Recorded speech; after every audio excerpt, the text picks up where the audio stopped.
Oh, hey everybody.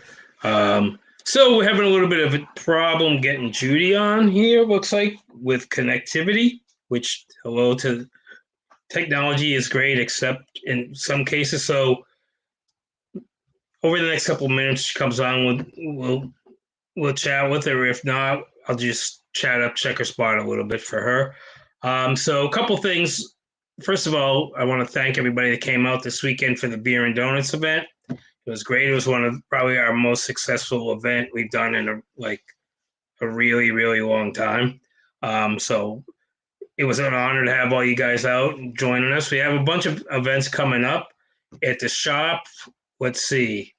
This weekend we have a Truly Vodka Seltzer tasting. If you guys are interested in that, come on out. It's 2 to 5 on Saturday. I know there's a lot of stuff going on and then next week we have our we're doing this in two halves this time around. We do our annual cider festival, cider and mead festival. So we're splitting it. So on the 12th we have 5 or 6 cideries and meaderies. So come on out for them. It's 2 to 5, and then again on the 19th we have 5 or 6 cideries and meaderies. So we have a really wide selection of folks coming out for that event with um, everybody from like Chesapeake Cider, which is from Oliver, to a place down in called Dirty Coyote down in Virginia, who makes like these killer like sangria ciders. They're all very good, so you should check that out. And a meadery from Vermont, and of course Charm City joins us every year, so we always love to have those guys out. So that is the on the 12th and the 19th. And what else have we got going on? We got a lot of stuff going on. So you kind of can't have to look at the socials and all that kind of stuff. We're working towards some events in the spring.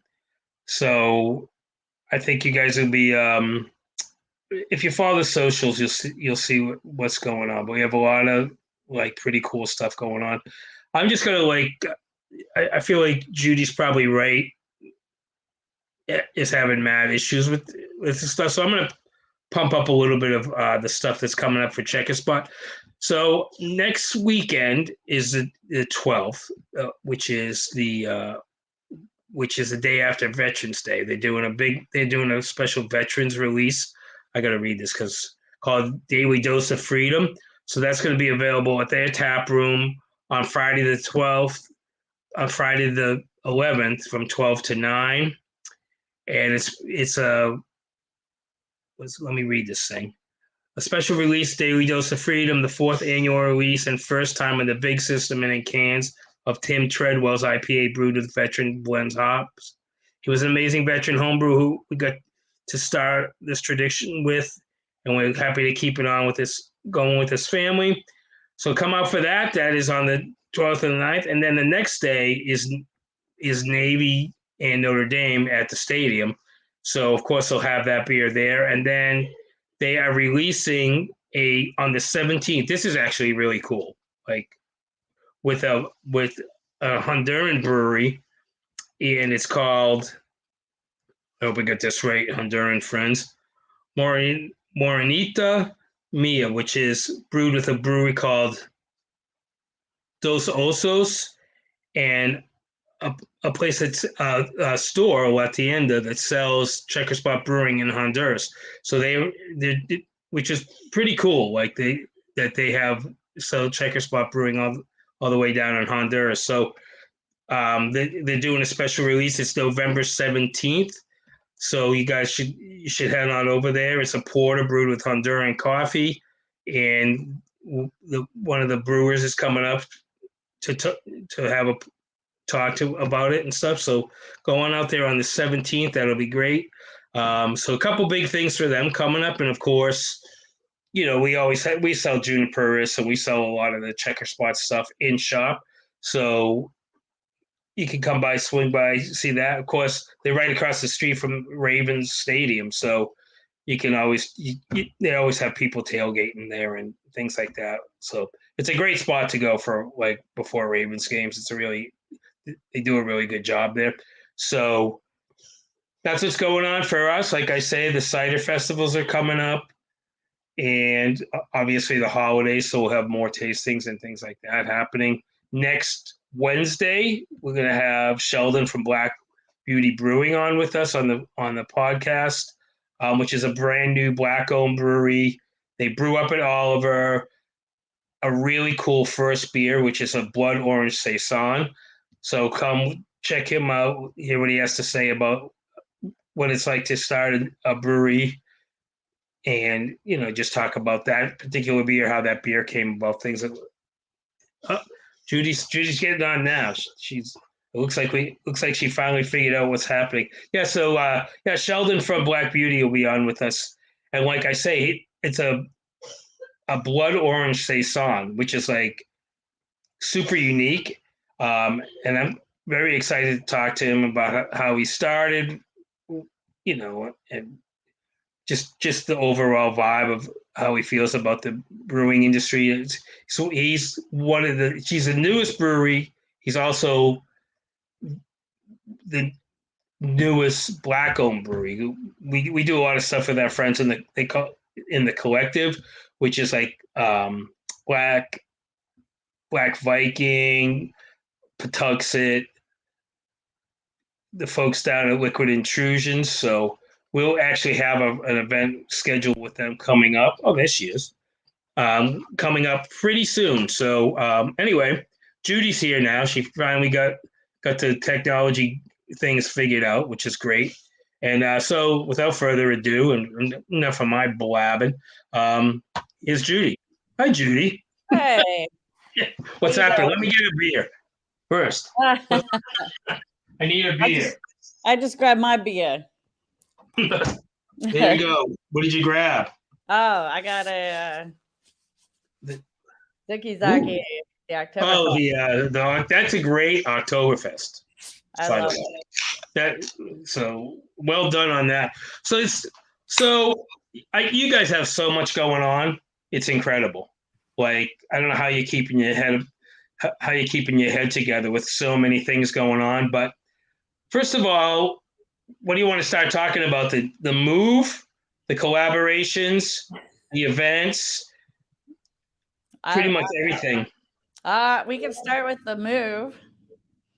All right, how's that going? So first of all, tell people. Some people may not know where you are now, which I find hard to believe after how many years? Almost 4.5. Right. So yeah. So you guys have been in that spot for a while. So tell people where you are now and where you're moving to, because you're not really moving that far. Not too far. So we are at basically the corner of Sharp and Ostend Street. So we're catty corner from the stadium on the Federal Hill side. And then we're going to be moving. If you took that Ostend Street bridge, instead of turning left to get to Checkerspot, you keep going over the bridge. The first street you hit is Warner Street, which is where all that development's going on, like the Paramount. Yeah, I was going to ask you about that. That's probably good for you guys too. Oh yeah. So I feel like we're part of the entertainment district now. So a lot of it is Caves Valley and the casino and all that, but sometimes the little guys can be part of a big development too. So we've talked to some of the people, and so hopefully we can be sort of part of that all together. But yeah, so you go then one more block past that. So you pass Hammerjacks and you go to the next block, which is Ridgely Street, and turn left. And God forbid we get away from a train track. We're going to be right on the train track over there. Nice. So we're actually a little bit closer to Raven Stadium, but we'll be over sort of on the other side of the bridge, so more the more Pigtown side. Yeah, that whole area especially with this development now and like Kate Spot, Pickett, and Suspended and all, it looks like Pigtown might be the up and coming sort of area in Baltimore. I think we can declare it. Yeah, the brewery district. Yeah, you can. Amazing. I love it. Yep. Yeah. Is this something? Oh, and isn't Jordan's place going in there too? Waco Street. They're really close. Yeah, that'll be great. I mean, that's like four breweries right in that spot, and you're Yep. close to Hammerjacks, and you're close to this whole new development, which I guess is a music venue and a Top Golf and a I don't know what else is going in there, but I've seen We're going like to be putting a hotel. So a hotel for the casino is supposed to be going in on the block that's sort of closest to the casino, which is actually our cross street. It's called Alluvion Street. okay, So it's a weird street. I never even realized existed, but it goes underneath Russell Street. So it's 2 blocks long. There's going to be a hotel at one side. You go underneath Russell, and then it's Checkerspot. wow, that's awesome. So That's that'll going be to be so cool. So, is that space? Are you developing it now, or are you still working on it? These things that always take long. You know for a fact, oh these yeah, things always take longer than you yeah. think they're going to take. So we have our demo permit. So we've been doing demo, almost done with demo, and then our plans are in for permit review at the Okay. city. Okay. Is it going to be a bigger brew house? Is it a bigger space? So we're gonna move our equipment over there.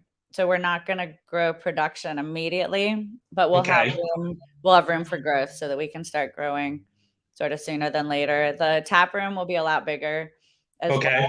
And we won't have it won't you know how now it's actually the second floor is like bigger than the first floor, which is Right. crazy. It'll be mostly one floor. We're gonna have like a small mezzanine that sort of sits above that's open, but it'll be sort of more one floor. So we'll still have event space that we can cordon off. So there'll be 2 bars with the potential for event space on one side, regular bar on the other. But then if there's no event, we can just open it up.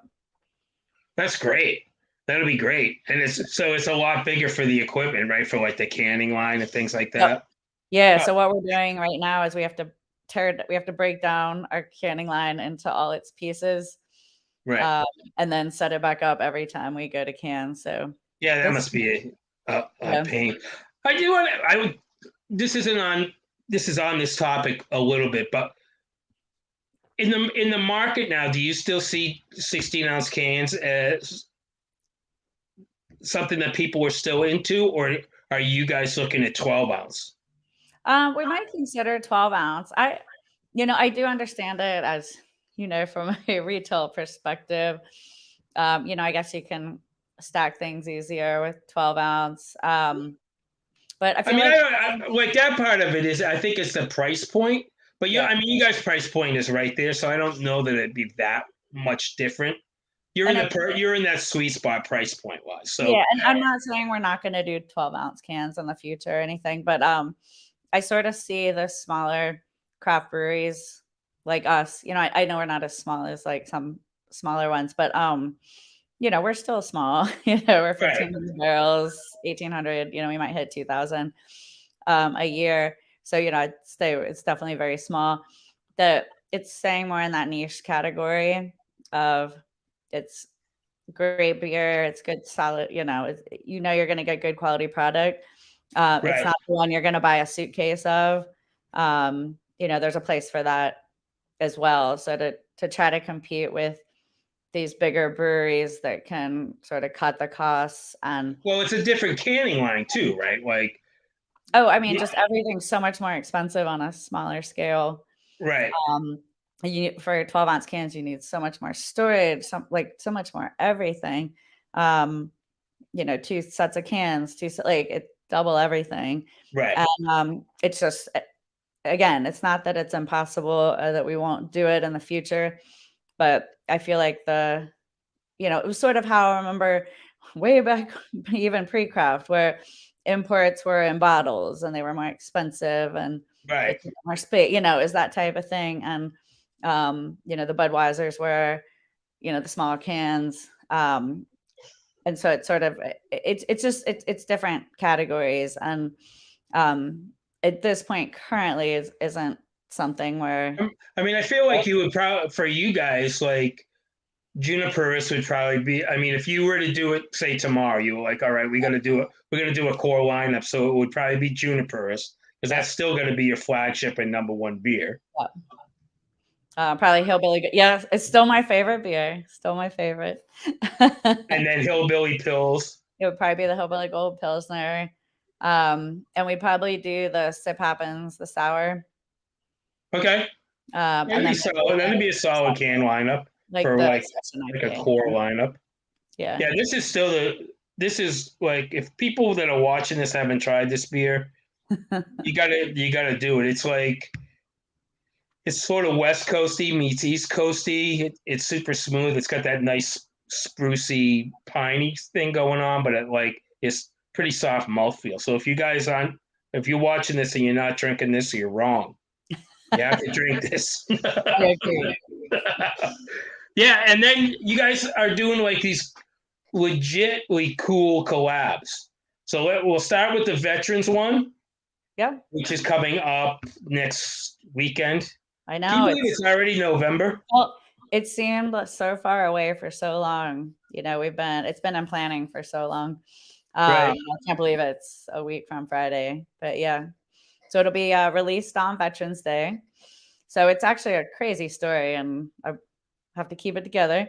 But we started brewing it in 2019 with this awesome guy, Tim Treadwell. He was a veteran, home brewer, aspiring pro brewer, just loved beer brewing, had a crazy setup at home, and was in remission with stomach cancer that first Right. time.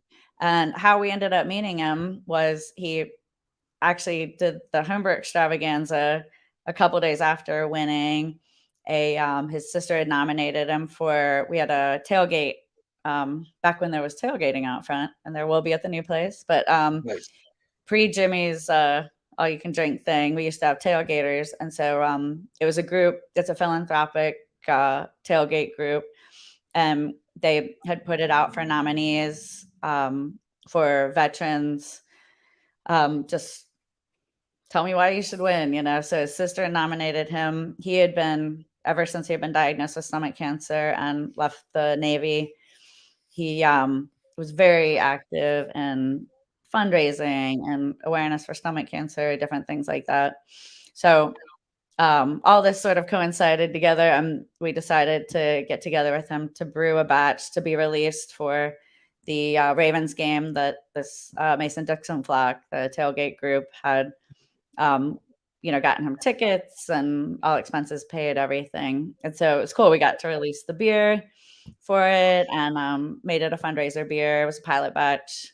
Right. And then, everyone knows what happened in 2020, COVID. And so we weren't going to brew it, but we ended up brewing it with him because his stomach cancer had come back, and he knew he had weeks, months left. Right. And this was just something that brought him so much joy. We all masked up and we did it. Turned out awesome. Obviously served it outside. And he passed away in November. Right. Then in 2021, we had at this point become, really good friends and close with his family.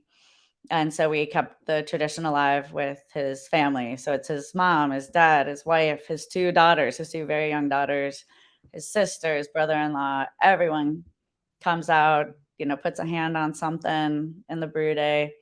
That's awesome. Did that last year. So then this year, and it's been a fundraiser beer every year, but obviously on the pilot batch scale. Right. And so this year we're like, you know what? Let's do it. So our artist, Adam Miller, sort of transitioned the art that he had done for the initial batch. And it was only going to be a one-off back in 2019. And then had sort of translated that into a can label. Everybody came out, the whole family. And again, everybody put hands on something. Whole brew day. They're going to come out canning. We're canning it on Tuesday. So it's gonna be fresh. That'll be cool. That'll be really fresh on Thursday. Yeah. We'll can it on Tuesday and release it on Wednesday. So that Friday for Veterans Day. And we're working with it's called the Rebel Grounds is the nonprofit. It's sort of home of the Baltimore military muster. It's run by this woman, Katie, who's just she gives everything she has sort of for this nonprofit group that sort of puts veterans together. Right. Sort of a how can everybody help each other, sort of in a bigger sense.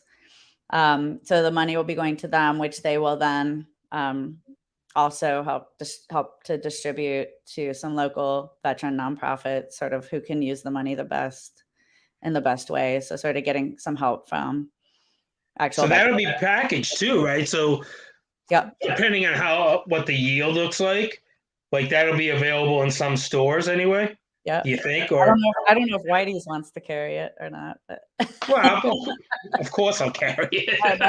I'm joking. Of course, I'd be honored to carry it. Yeah, that'd be great. That's super exciting. Yeah, and we're definitely gonna make sure it's up. A lot of their family lives up by Bel Air. Okay. Yeah, so Well, you're gonna get it up on that end, yeah, for make sure sure. we get some stuff up there for people who can't make it into the city. That's awesome. And then the next one, I'm really intrigued by this one too, because this one, how did this one even come about? The Morenita Mia. Crazy, crazy, crazy stuff. So last May, just before the Frederick, the Brewers Association Maryland Craft Beer Fest and Frederick, I guess one of the two big ones, we were sending out our first pallet of beer to Honduras that following week. And How this, did that, how does I, that sort of like exporting even come about? it was crazy. So woman, Maria, their family does importing, exporting. They live in outside of DC, have connections in Honduras. She's Honduran, and was looking to really open up Honduras to some specialty items, really looking at either gluten-free or gluten-reduced Right. products, which is how she found us in the first place. Loved the beer. Got to know her, and she wanted to include our beer as sort of the beer that was going to be featured down Now, a in. lot of people don't know that about your beer, about the gluten reduced. Mhm. That's like a lot of people don't realize that, which is cool. Yeah, so it's an enzyme that we add, the Clarex that we add, that breaks down the gluten at the beginning of fermentation. So it's Nice. treated to reduce gluten below detectable limits.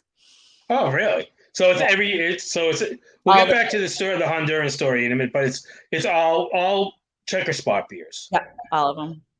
That's awesome. All right. All right. Continue with.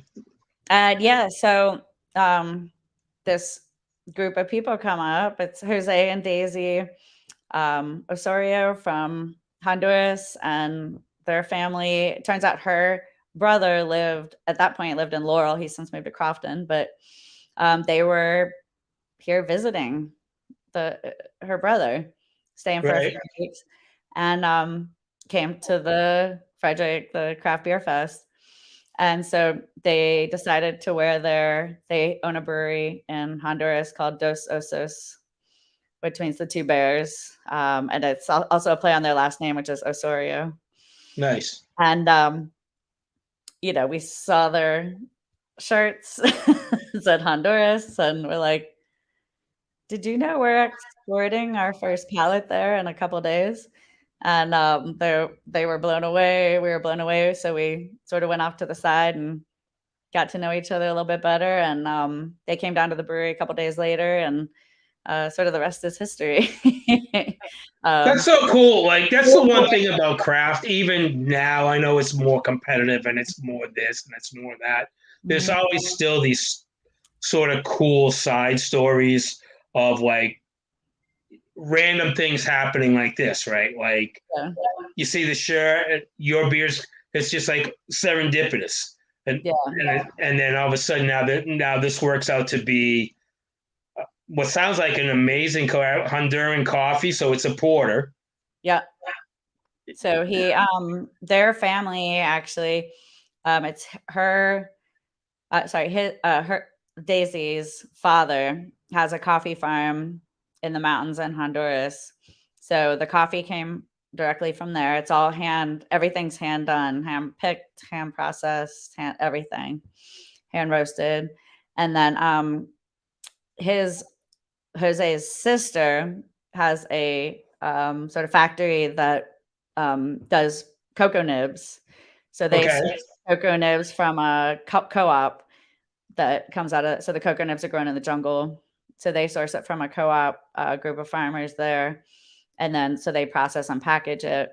So it's on both sides of their family. That they actually brought the ingredients in the bag from Honduras. So straight up. That's so cool.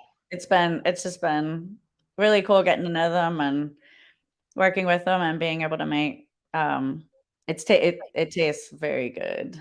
I was gonna ask you if it wouldn't be in the bright tank, but it would still be fermenting, right? No, it's done fermenting, so it's just waiting for its conditioning for packaging. Okay.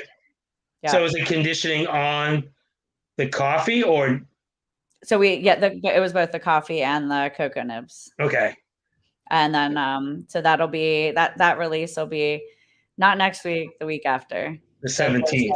The 17th, exactly. That beer sounds amazing. Yes. And that's going to be draft and package. Yep. And some of the we're going to send a few cases to Honduras as well.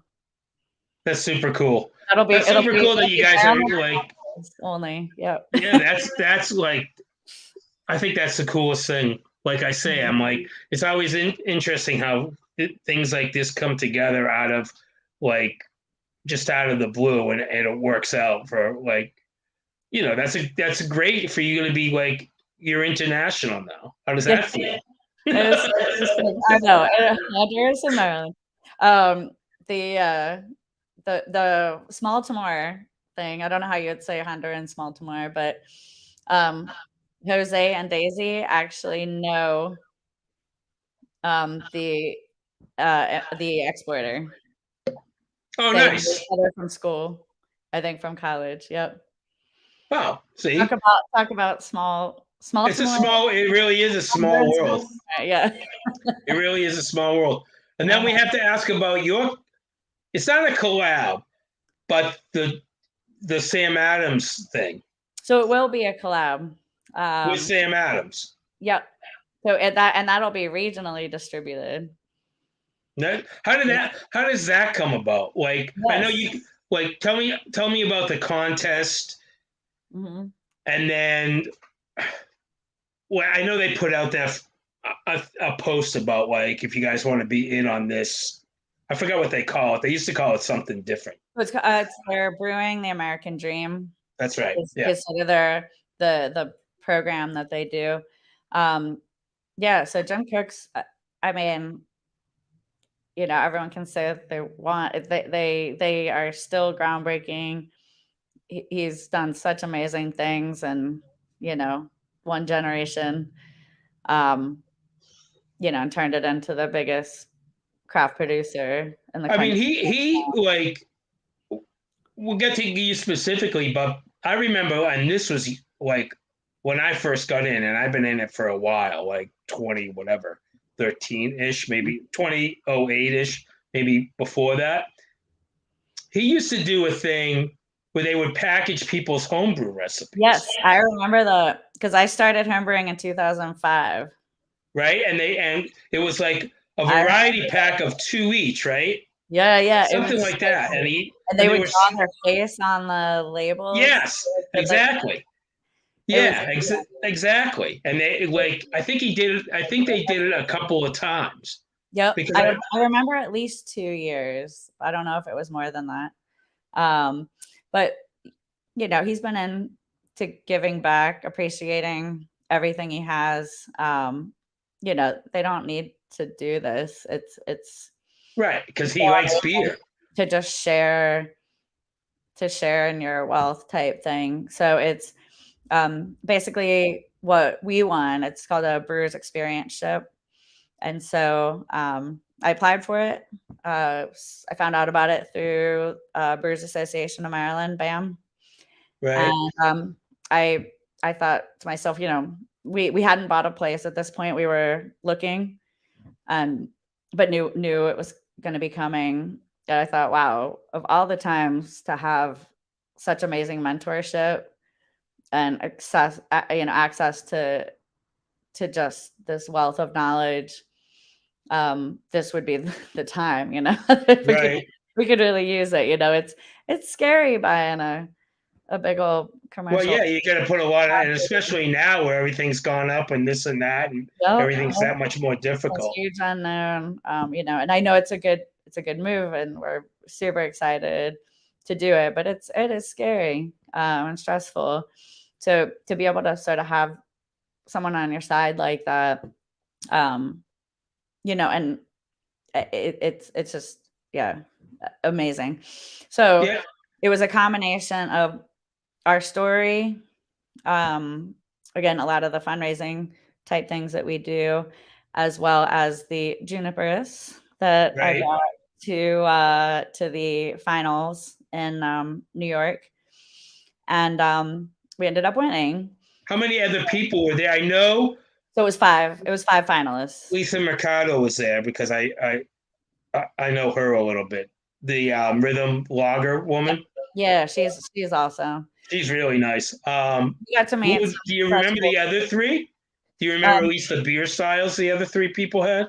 yeah, so there was. Oh gosh, I know this is where stuff comes in my brain and then goes out. Goes Yeah. So Alicia brought a light lager from Rhythm. right. There was, oh my gosh, I wish I had a list. There were the two brothers from Palo Alto, Okay. and they were really cool. They were in the process. They had been contract brewing and were trying to get their own space, to open up their own brewery. Um, and because they were coming from California, their beer didn't even make it. They ended up having to throw beer in their suitcase and crazy stuff. Oh right. Oh yeah. Because so that part of it was in New York. Was that? But Yeah. they didn't announce it to GABF, right? Didn't you guys? Yeah. So the official announcement was GABF. And obviously we found out before GABF because, they had to like fly us out there and stuff. Right. So that was one of the hardest parts, was keeping it under wraps, because everyone was being so supportive and asking who had won. We couldn't say anything because it was a media like embargo all across the board, and so we were just like, I don't know, October 7th. Right. Right. Because when did you guys go to New York? It was like in September-ish, maybe. September, yeah, yeah, like So you had to wait a couple of weeks. it was, yeah, Yeah, so you had to wait a few weeks to the official announcement. yeah, Is that yeah. the first? That's That not was the first time you've been to GABF, though, right? I mean, you weren't like in we GABF though. You were just No, out but we there for didn't this, bring gear. We actually got to do the fun side, which was just going, not working it. right? We got to get the Sam Adams Brewers passes so we could come and go as we wanted, and feel very special. So they did the announcement at the opening brunch. So it was Jim Cook and Sam Calgione um, kick off this Brewers lunch. Bob Peace was there, the head of the Brewers Association, Okay, the one, and then a bunch of other people, Julia Hertz, and all these people I've seen their pictures before. but you never really met him. I met Yeah, Jim Cook like once. yeah, I have a picture of him like it probably Savor okay. with me and Jim Cook at Savor. Yeah, I mean he's done a. They got a little bit maligned nowadays. I feel like For because being they're so big, big. I guess, yeah. So because they're big, but you're right. He's very into like giving back. And I know they have like all these other brands and things like that they kind of focus on. But Yeah, I but bet that so many guy, people have been successful. yeah, and that I bet that guy, if you walked up to him on the street and said you want to go get a Boston Lager, he'd be like this. Yeah. I No, mean, he loves that beer. That beer made him. yeah. And I mean, it's still. I mean, I don't It's drink it much nostalgia, anymore, but like their Oktoberfest is great. They make solid beers. Yeah. And Um, that, and the chocolate bark they just re-released. I don't know mhm. if you've ever had that beer. I haven't had the chocolate bar, but They used to make that beer as a specialty this time of year, and it was like in a whatever 22-ounce bottle with like a pewter oh, label. yeah, yeah, yeah. And they stopped making it, and then they would put it in their variety packs and stuff. But Okay. they released it as a 6-pack this year. So good. I'll get you a bottle. Okay. Sounds It's good. it's easily the best beer they make. Easily. Oh, awesome. Okay, I gotta try It's not even close. it. Like Okay. it's super velvety chocolate and stuff. Yeah. It's easily they should make it year round. I get why they do it this time of year, but like Make it it's special. easily the best beer they make. And Oh, I think their Oktoberfest, a fresh draft of Oktoberfest when it oh first comes out yeah. is money. Mm-hmm. It smells wicked, but it's but it's it's not that, but it's solid for the size they are and the amount of he cares about it. He Yeah. still cares about it. No, and So what they do to give back through the whole program, this is just one tiny slice of everything they do. They train people on practicing their business pitches, and it's everything. It's the food and all beverage industry. So they're not just helping small businesses in beer. The specific brewers experience obviously is. right. Um, that they make an impact on so many people's lives, just trying to help small businesses, things that he wished he had had, when he was Yeah, starting out. it's kind of I don't know. Did you ever do the brewery tour in Jamaica Plain in Massachusetts? Yep, Where I they have. first, and that place down, did you ever go to that Doolin's place? Yes, So that was afterwards, the yep, first where place he ever sold you get on beer. the bus. That's the one where you get on the You, bus. you, you get on the bus and you're Yep. like, oh, yeah, that place didn't make it through the pandemic, which is really Oh, sad. that's Which too is bad. really sad because that was always the best part of that trip. Yeah. Talk about the best Boston lager I've ever had was at the brewery and at that place. Yep. Yeah, exactly. And now, but they still do a lot of stuff in Boston. Like my friend Megan is like the head brewer. They have a tap room basically downtown, and she's a Mhm. head, and they do like all kinds of collabs there. Yeah, awesome. Yeah, Yeah, hopefully I'll get to meet her. That's Megan Parisi, right? yeah, I've yeah, never she's gotten to awesome. meet her, and I know she was in Maryland for a while, and I never got to meet her. Yeah, So she was at I will Blue get to meet Jacket. Blue Jacket. Yeah. So hopefully I'll get to meet. I'll make sure I meet her when we Yeah, go out. she's great. She's awesome. She's like, yeah, I had her on one of these things a couple like 2 years ago in the She's super pandemic and awesome. stuff. Yep. Yeah, she's like terrific, and like makes they do a lot of cool stuff at that tap room too. They just like they're very into it, so that's great. That's super cool. Cause Yeah. So we get to go up for a week. So part of it's mentorship. So we get the program used to be you get mentorship. It was like a year okay, long type thing. And the thing they changed this year is that it's like forever. So we have access to ask any questions, anything like forever, which is really? ridiculously amazing. And so like we're part of the, Sam Adams family now, I guess, which is so cool. And we've gotten to know people there. It's just above and beyond. And then we get to go up there for a week, which is when we'll do the collaboration, which will be regionally distributed. So that's going to be awesome. I'm going to really push, obviously, it'll be in Maryland. We'll be able to have it at the tap room. And then I'm going to push for North Carolina, which is where my parents and we have a lot of friends and family in North Carolina. So So it's going to be there too. I'll push that it gets down that far. Yeah. That'll be awesome. Yeah. So that's going to be really cool to see. Is there any timeline for that? So we're actually meeting about it next week to Oh, figure cool. out timeline, beer, like all that stuff. So That'll be awesome. Oh, we'll do a big shindig at Whitey's for that. awesome. Yeah. For real. Yeah. Because that. Yeah, those people, and they've always been super nice to me. Yeah. My friend Casey that works for them now. There's a bunch of folks that like I've known for a long time that work there. Yeah, that's awesome. Yeah, I'm That's super that's excited exciting. Were you like super nervous when you went? for Uh, the for the yeah, announcement at and it was GABF. down to like 5 people because I'm sure there were people from all over the country. Oh yeah, no, and I mean, like you're saying, people like Alicia, like it's there. Everyone was so cool. You know, we all hung out after the event was over. We all traded beers. We all, everyone deserved it. So yeah, it was one of those. You didn't leave there saying, "Oh, we got this." It was Right. definitely like anybody could have won. I wonder if like, do you think like, would you guys like do a collab with her type Oh, of for thing on sure. this? We talked about it. Yep. That will definitely be happening at some point in the future. Yep. Great. She's like I had her on too whenever a while ago, and Yeah. I thought she was like she was so enthusiastic. Oh yeah. She's a salsa dancer too, and Yeah, yeah, she's so much all fun. about She's like a that. solid, good person. The beers were solid. Yeah. Yeah, she's awesome. She does like a vanilla porter too, I think. Okay.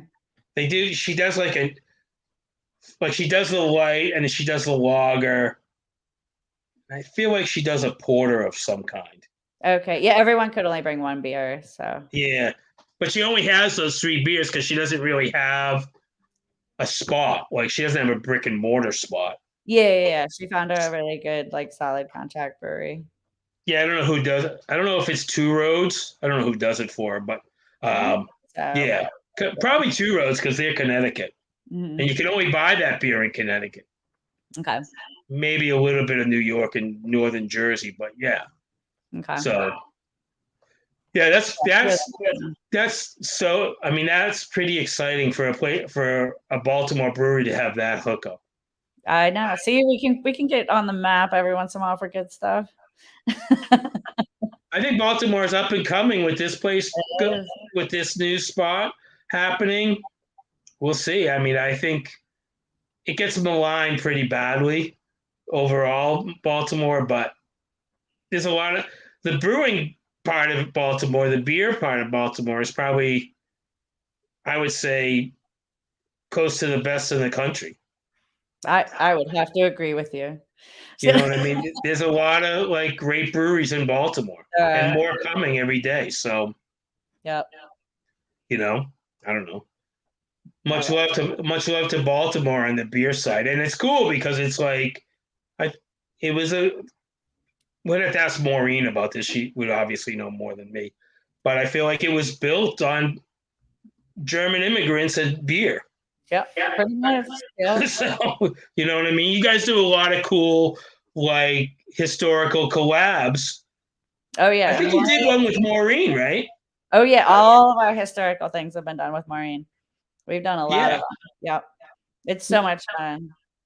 Yeah, She's she so knows so talented. much. It's like incredible. It's So, amazing. Yep. yeah, it's great. It's yeah, it's a cool beer scene. It's definitely a cool beer scene, and like more coming. You guys are going to be in the center of it on Pigtown. Is going to be the spot. Yep. That's the You know, idea. with everybody there. You got Suspended, who does a lot of mixed fermentation sour stuff, and you guys and Jordan at Wico, whatever it's called, Like and a yeah, and Kate at and Pickett. How fun! It's yep. really fun. I'm excited for what the future brings for everybody there. Me too. Me too. Well, this is great. You got anything else? You guys got so much going on. You guys are like, I'm like, that's it for now. I know, right? It's been crazy. I know. And we just had a collaboration come out a few weeks ago with Guinness. Oh, that's right. I wanted to ask you about that. What was that beer? Like, man, so that was fun. That was a ginger lemongrass. It was sort of a rye lager that ended up being an ale lager hybrid. Is that at your place No, in no, no, Guinness? no. It's just a Guinness. Yeah, Okay, just a Guinness tap room. nice. All right, so people need to head over to Guinness isn't far from Checkerspot, so you're really on the same road, Yeah, essentially. I think it's Heavy Seas is the closest to Guinness, and then us. Yep. Yeah, because it's like you just head down 295 into Yeah. the city and you're right at Checkerspot. And So you that's an can go try awesome. it there or go backwards. Yeah. No, Guinness has finish an your night at awesome. Checkerspot. Guinness has enough money. Uh, They're international. They don't need it. Focus on the real local folks. but it's so cool that they can do collaborations with, some local breweries Yeah, and they've done a lot of cool collaborations with like local people like Courtney Courtney. and they did another one that was like last year. I can't remember what it was, where they were doing that sort of community service thing, the community, like just to support different folks in the community. Yeah. So Again, another I can't remember example. what that series was called, but Yeah, but another example of like a company that's so big that they don't have to, but they want to. they do, and they want to be into, and like they bring a lot of people. Oh yeah. They bring a lot of people, so it's sort of one of the old story of rising tide lifts all boats. So Absolutely. No, and they want to be part of this community, not smash it. They want to be part of it. they want to be part of it because they don't want to be like, well, they're just a big brewery trying to whatever. Yeah. Exactly. But I mean, people are going to be that way anyway. Yeah. I mean, I think it's great that they're there. So I do too. more power for everybody. More for, I mean, it just helps everybody. So that's cool. I forgot about that collab. I was going to ask you about that. Talk about a crazy month or two. It's right, like two of the biggest breweries and basically in the Guinness in the world, and like Sam Adams in the country. Yeah. And now you're in Honduras. You guys are like everywhere. You're like worldwide. And we are going to start to distribute in DC with Legends. Oh, nice. Yep. So that'll be great too. December, January. Yep. Yeah, I always wonder how Baltimore beers do, and I guess Union does okay in DC. Mm-hmm. It's like I don't see it reversed because Baltimore is they're very territorial. Yes. I was about to say, Baltimore is more loyal. Like you're from Baltimore, you live in Baltimore. DC is much more transient. You're just looking for something local good. Right. And I feel like the Baltimore beers probably do better in DC than DC beers do in Baltimore. I would bet that's true. I mean, for me, it's definitely true. I was like, based on me having no facts. For me, it's definitely true. Yeah. I mean, as you get closer to DC, those beers do better. But like when I get folks, like sales reps from like these DC breweries, and I'm like, dude, I'm 2 minutes from Baltimore. Nobody wants a DC beer in Baltimore. They won't buy it. And they go, oh, I'm like, okay, I'm telling you the truth. Because it's nobody going to buy.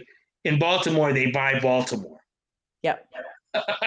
Baltimore is all about Baltimore. And they'll. I like it. No, I love it. And they support anything Baltimore. Yep. And if you're not from Baltimore,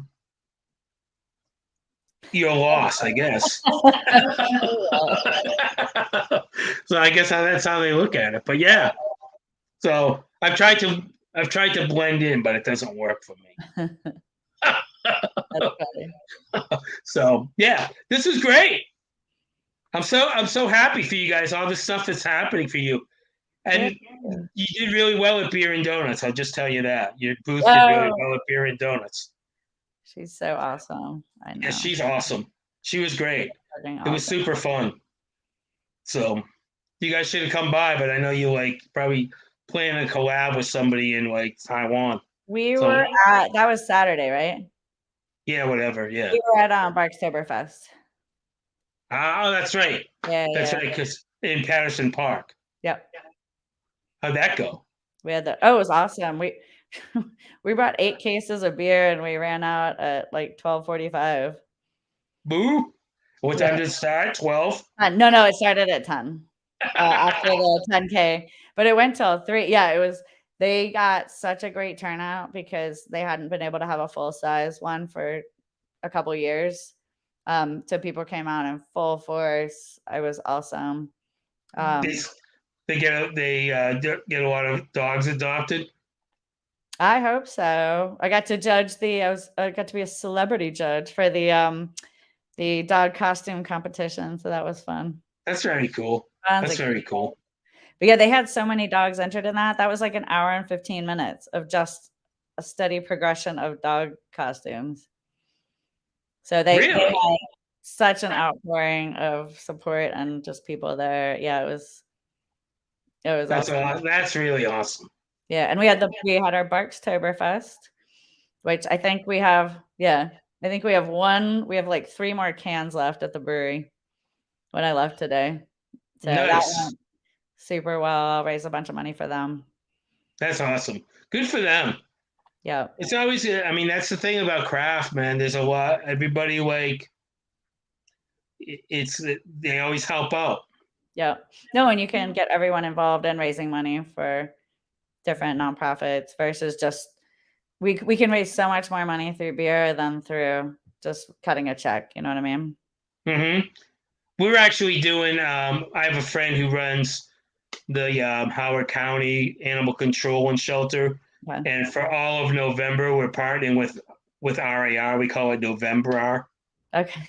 Nice. And we're doing a supply drive for them through the store for the whole month of November. So awesome. We kicked that off. Actually, we should have kicked it off today, but I didn't have my shit together enough. But we'll go a little bit longer. But yeah, so we're so that's what we're doing for November. Last year we did the food bank. Okay. This year we're doing Howard County Animal Control Shelter. Oh. So yeah, and they have every kind of animal, which is cool. They have like ferrets and like guinea pigs and like parakeets and stuff. So yeah, so we're doing that. So that's the big Whitey's benefit for November this year. Very cool. So cool. Well, this is great. Good to see you. I'll try to make it down at least to one of these events. Cool. We'll see what happens. You're really close to the store, so I should probably just come down and have a beer before you move. There you go. All of another 700 feet away. Cool. That's right. Judy, thank you. I'll talk to you guys soon. But best of say hey to Rob for me, and I'll talk to you guys soon. Awesome. Thanks, Rob. Yeah, no, thank you. Thanks for coming on. All right. I'll talk to you soon. See ya. All right. Bye. All right. That was fun. And that's I didn't mention that at the beginning of the broadcast here. We are for November. We partner with Brewery RAR, and we call it November. And we always pick like a sort of a charity to help out. So this year we're doing Howard County Animal Control and Shelter. They have all kinds of pets. So we'll have a list available soon to put on Facebook of things you can donate. You'll get a discount on RAR beer. We're going to do an event towards the end of the month where we won't have actually pets there, but we'll have a book or something of adoptable pets, and people can bring stuff in and get discounts on their beer. So come on by for that. That's probably going to be like November 26th-ish, probably the very end of the month, maybe the first week. We haven't decided when we want to do it. We want to get maximum donations from everybody. So I appreciate everybody watching tonight, and I'll talk to you guys soon. Next week, Black Beauty Brewing on Wednesday night, the 9th, starts at 8 o'clock. We're going to learn a little bit about them. Thanks, everybody.